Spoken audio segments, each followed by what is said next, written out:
Kemudian utusan suku Ad-Dari dipimpin oleh Tamim Ad-Dari radhiyallahu anhu. Tentu ini ada kisah unik ini dalam hadis Bukhari tentang Dajjal. Tamim Ad-Dari ini radhiyallahu anhu tadinya beragama Nasrani. Kemudian dia pun pergi naik kapal di salah satu lautan di negeri Syam mau menuju ke satu wilayah.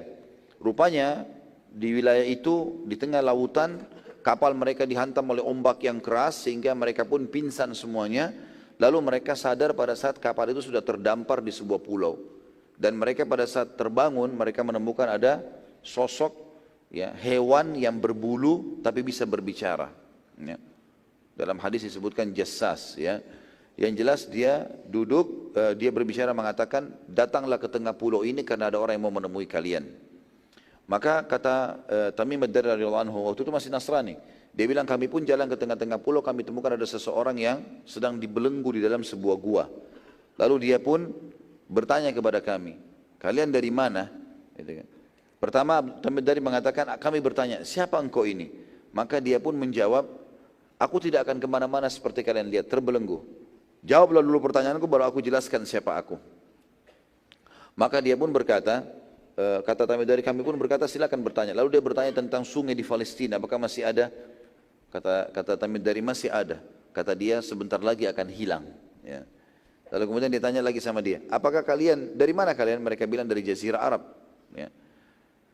Maka kata orang tersebut, apakah kalian sudah mendengar keluar seorang nabi yang tidak bisa baca dan menulis? Kata dia, kata Nabi Dari, iya. Saya teman-teman mengatakan iya. Apa yang dia lakukan sekarang? Kata Tamim Ad-Dari, kami mendengar dia sudah meninggalkan kotanya Mekah menuju ke Madinah. Maka orang itu berkata, apakah dia sudah melakukan itu? Kata mereka, iya. Ditanya, apakah kalian sudah beriman kepadanya? Maka kata Tamim Ad-Dari, belum. Lalu kemudian orang itu berkata, pulanglah dan berimanlah kepadanya sebelum aku keluar, karena aku adalah Dajjal yang akan keluar di akhir zaman nanti. Ini dijelaskan dalam hadis Bukhari, hadisnya panjang sekali, saya simpulkan tadi. Kemudian Tamim Ad-Dari sama teman-temannya langsung kembali ke kapalnya dan tidak jadi melanjutkan perjalanan karena kejadian ini. Kemudian mereka pun membalik kapal tersebut menuju ke kota Madinah. Subhanallah, begitu tiba di Madinah, begitu masuk di masjid Nabi SAW, Nabi SAW baru saja selesai menceritakan tentang Dajjal.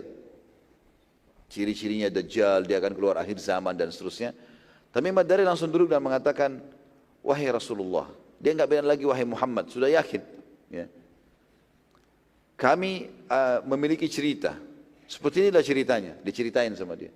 Waktu dia menceritakan tentang Dajjal, Nabi SAW mengatakan sebentar, kumpulkan muslimin, kumpul semua muslimin, dengarkan baik-baik apa yang disampaikan orang ini untuk membuktikan kebenaran riwayat yang telah Nabi SAW sampaikan sebelumnya. Baru saya Nabi SAW cerita tentang Dajjal, lalu ini bukti lapangan orang ini menemukannya.